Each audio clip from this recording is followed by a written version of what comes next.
Départ de cette quatrième course, 1850 mètres à parcourir. Alors, Paddington's Luck avec également Arlington's Revenge, bien parti. Over the Odds, Charleston Hero, Rock the Night, Absolutist, John Hancock, Victor Laszlo.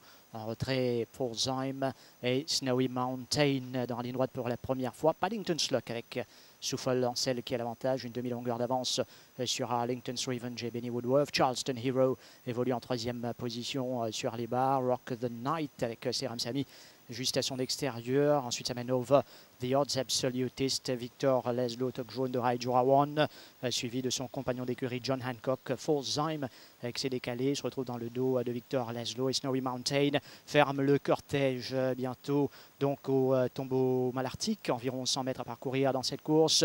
Paddington's Luck, souvent dangereux quand on le laisse faire aux avant-postes, avec Arlington's Revenge qui suit en deuxième position. À l'extérieur, lui, de Charleston Hero, Rock the Night qui n'est pas mal non plus pour l'instant. Over the Odds, Absolutist. On retrouve John Hancock.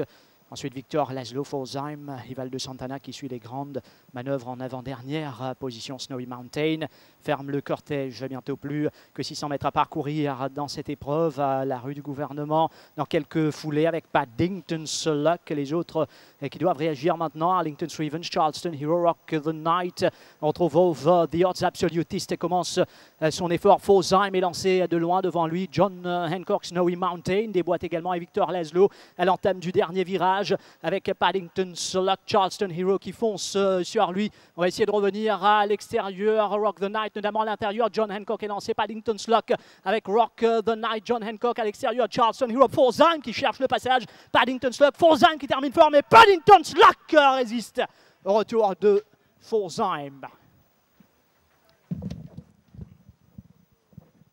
Est-il arrivé tardivement? Folsheim, on va le voir ici. Paddington's Luck donne l'impression de pouvoir lâcher le morceau ici face à Charleston Hero qui fait bonne impression. Derrière, Rock the Night, Over the Odds était toujours bien placé. John Hancock va chercher l'intérieur, mais regardez la déboulée donc de Folsheim à Tok Jaune est derrière.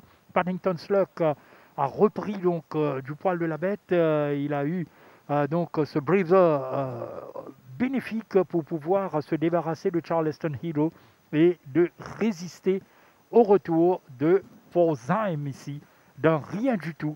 Paddington's Luck, fidèle à son habitude,